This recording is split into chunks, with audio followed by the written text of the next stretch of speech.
Hello guys, welcome to our YouTube channel. So ಇದೀಗ ತಾನೇ ಮತ್ತೊಂದು ಹೊಸ ಪ್ರೊಫೈಲ್ ಬಂದಿರುವಂಥದ್ದು. ಪ್ರೊಫೈಲ್ ಮಾತ್ರ ತುಂಬಾ ಚೆನ್ನಾಗಿರುತ್ತೆ, ಹಾಗಾಗಿ ಎಲ್ಲಿಯೂ ಕೂಡ ಸ್ಕಿಪ್ ಮಾಡದೆ ಕೊನೆ ತನಕ ನೋಡಿ. ಸೊ ಇವರ ಹೆಸರು ಲತಿಕಾ ಬನಹಟ್ಟಿ ಅಂತೇಳಿ. ತೂತು 4 ಇಂಚು ಅಗಲಾಗಿದೆ ಅಂತಕ್ಕಂಥ ಒಂದು ಮಾಹಿತಿಯನ್ನು ಕೂಡ ಕೊಟ್ಟಿದ್ದಾರೆ. ವಯಸ್ಸು 34 ವರ್ಷ ಕಂಪ್ಲೀಟ್ ಆಗಿದೆ ಅಂತೇಳಿ ತಿಳಿಸಿರೋದು. ಗಂಡ ದಿನ ತೃಪ್ತಿ ಕೊಡದೆ ತೂತು ಖಾಲಿಯಾಗಿದೆ.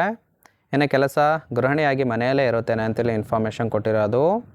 ಗಂಡನ ಸಂಬಳ ತಿಂಗಳಿಗೆ 70,000 ಸಿಗುತ್ತೆ, ಆದರೆ ತೂತಿಗೆ ಮಾತ್ರ ಸುಖ ಕೊಡೋದಿಲ್ಲ ಅಂತೇಳಿ ಇದಿಷ್ಟು ಇವರಿಗೆ ಸಂಬಂಧಿಸಿದ ಬಯೋಡೇಟಾವನ್ನು ಶೇರ್ ಮಾಡ್ಕೊಂಡಿರೋದು.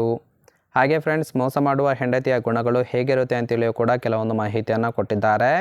ಅದರ ಬಗ್ಗೆಯೂ ಕೂಡ ಸಂಪೂರ್ಣವಾಗಿ ಮುಂದೆ ನೋಡ್ತಾ ಹೋಗೋಣ. ಹಾಗಾಗಿ ಎಲ್ಲಿಯೂ ಕೂಡ ಸ್ಕಿಪ್ ಮಾಡದೆ ಕೊನೆ ತನಕ ನೋಡಿ. ಇದರ ಜೊತೆಗೆ ತೂತಿಗೆ ಸುಖ ಬೇಕು, ಕೊಡೋರು ಬೇಗ ನೋಡಿ ಅಂತೇಳಿ ಕೆಲವೊಂದು ಮಾಹಿತಿಯನ್ನು ಸಹಿತ ಕೊಟ್ಟಿದ್ದಾರೆ. ಮೊದಲನೇದು, ಗಂಡ ಸದ್ಯಕ್ಕೆ ರಜೆ ಮೇಲೆ ಟ್ರಿಪ್ ಹೋಗಿದ್ದಾರೆ.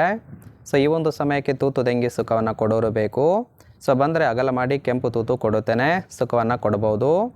ಲೇಟ್ ಮಾಡಿದರೆ ಅದು ಕೂಡ ಸಿಗೋದಿಲ್ಲ. ಇನ್ನು ಬೇಕಾದವರು ಬಂದು ಹಿಗ್ಗ ಮುಗ್ಗ ತೆಂಗಿ ಸುಖವನ್ನು ಕೊಡಬಹುದು. ಬೇಗ ಕರೆ ಮಾಡಿದವರಿಗೆ ಮೊದಲು ಅವಕಾಶ ಸಿಗುತ್ತೆ ಅಂತೇಳಿ ಇದಿಷ್ಟು ತೂತಿಗೆ ಸುಖ ಬೇಕು, ಕೊಡೋರು ನೋಡಿ ಅಂತೇಳಿ ಇನ್ಫಾರ್ಮೇಷನ್ ಕೊಟ್ಟಿದ್ದಾರೆ. ಸೊ ಗಂಡನಿಂದ ತೃಪ್ತಿ ಇಲ್ಲದೆ ಈ ಒಂದು ಪ್ರೊಫೈಲನ್ನು ಕಳಿಸಿಕೊಟ್ಟಿದ್ದಾರೆ. ನೋಡಿ, ಇಂಟ್ರೆಸ್ಟ್ ಇತ್ತು ಅಂದರೆ ಮಾತ್ರ ಸಂಬಂಧವನ್ನು ಬೆಳೆಸಿ ಸುಖವನ್ನು ಅನುಭವಿಸಬಹುದು.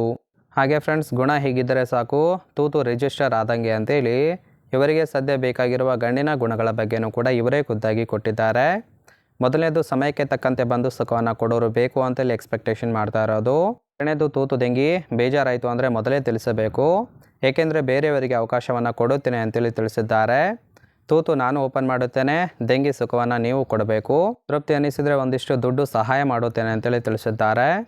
ದೆಂಗಿದ ನಂತರ ತೂತು ನೆಕ್ಕುತ್ತೇನೆ ಅಂದರೂ ಕೂಡ ಅವಕಾಶವನ್ನು ಕೊಡುತ್ತೇನೆ ಅಂತೇಳಿ ಇದಿಷ್ಟು ಇವರಿಗೆ ಬೇಕಾಗಿರುವ ಗಂಡಿನ ಗುಣಗಳ ಬಗ್ಗೆ ಮಾಹಿತಿಯನ್ನು ಕೊಟ್ಟಿರೋದು. ಸೊ ನೋಡಿ, ತುಂಬಾ ಸಿಂಪಲ್ ಆಗಿರ್ತಕ್ಕಂತಹ ಗುಣಗಳನ್ನು ಎಕ್ಸ್ಪೆಕ್ಟೇಷನ್ ಮಾಡಿದ್ದಾರೆ. ಇಷ್ಟ ಆಗಿತ್ತು ಅಂದರೆ ಲೈಕ್ ಮಾಡಿ, ಹಾಗೆ ಸಂಬಂಧವನ್ನು ಬೆಳೆಸಿ ಸುಖವನ್ನು ಅನುಭವಿಸಬಹುದು. ಹಾಗೆ ಫ್ರೆಂಡ್ಸ್, ಮೋಸ ಮಾಡುವ ಹೆಂಡತಿಯ ಗುಣಗಳ ಬಗ್ಗೆಯೂ ಕೂಡ ಕೆಲವೊಂದು ಮಾಹಿತಿಯನ್ನು ಕೊಟ್ಟಿದ್ದಾರೆ. ಮೊದಲನೇದು, ಮಾತಿನ ಕೊರತೆ ಆಗುತ್ತೆ, ಅಂದರೆ ನಿಮ್ಮ ಜೊತೆಗೆ ಕಡಿಮೆ ಮಾತನಾಡ್ತಾರೆ.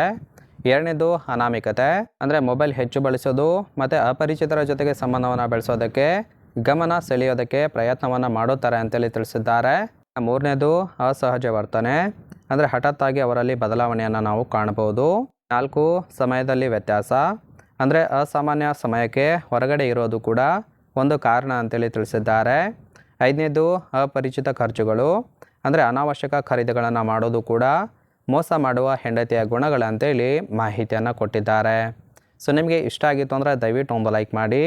ಹಾಗೆ ಇವರ ಕಾಂಟ್ಯಾಕ್ಟ್ ಡೀಟೇಲ್ಸ್ ಬೇಕಾಗಿತ್ತು ಅಂದರೆ ನಮ್ಮ ಚಾನಲ್ಗೆ ಜಾಯಿನ್ ಮಾಡ್ಕೊಳ್ಳಿ. ಜಾಯಿನ್ ಮಾಡ್ಕೊಳ್ಳೋದ್ರಿಂದ ಇವರ ಮೊಬೈಲ್ ನಂಬರ್ ಸಿಗುತ್ತೆ, ಕಾಲ್ ಮಾಡಿ ನಿಮ್ಮ ನಿರ್ಧಾರವನ್ನು ನೇರವಾಗಿ ತಿಳಿಸಬಹುದು.